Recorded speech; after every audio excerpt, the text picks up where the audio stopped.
Avinash MP KCR ఆధ్వర్యంలో ration market జరుగుతుంది. ఆయన అనుసరులు ప్రతి ఎమ్మెల్యేకి 25 లక్షలు నెలవారీ కమిషన్ ఇస్తున్నారు అని మాట్లాడుతున్నట్టు. దీని మీద తీసుకోండి. ప్రతి ఎమ్మెల్యేకి 25 లక్షల డబ్బులు. ప్రతి ఎమ్మెల్యే అంటే ఈ నియోజకవర్గం పార్లమెంట్ లో ఏడిట్లో వదిలేసి మిగతా 5 నియోజకవర్గాలకు డబ్బులు ఇస్తున్నారని దేవినేని అవినాష్ సరే, అది దేవినేని అవినాష్ గతంలో కూడా అంతే జరిగి ఉందేమో, మరి అయితే మనకు తెలియదు ఆ సంగతి.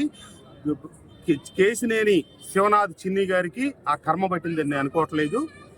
నాకు తెలిసి ఈ మైలవరం నియోజకవర్గంలో ప్రతి మండలంలో దాదాపుగా 20-30 మంది విలేకరులు ఉన్నారు. అన్ని రకాల సామాజిక స్పృహ కలిగినటువంటి వ్యక్తులు ఉన్నారు. ఎక్కడ ఇంతవరకు నన్ను గనక ఈ నియోజకవర్గానికి సంబంధించి ఒక రేషన్ మాఫియా 7 సంవత్సరాల్లో ఎవడైనా ఒకటి కలిసి ఉండి ఒకడి విషయంలో నేను కలగజేసుకొని ఒకడికి అనుకూలంగా పనిచేసినట్టుంటే కనుక నేను దేనికైనా ఛాలెంజ్. ఊరికే ఈ అడిగిన ప్రశ్నలు కూడా నేను ఖండిస్తా ఉన్నాను. మీరు గనక ఎక్కడైనా పరోక్షంగా నా మీద గనక ఆరోపణ ఉందని కనుక మీరు చెప్పగలిగితే నేను కొండపల్లి నడి బొడ్లోకి వచ్చి నేను సూసైడ్ చేసుకుంటాను.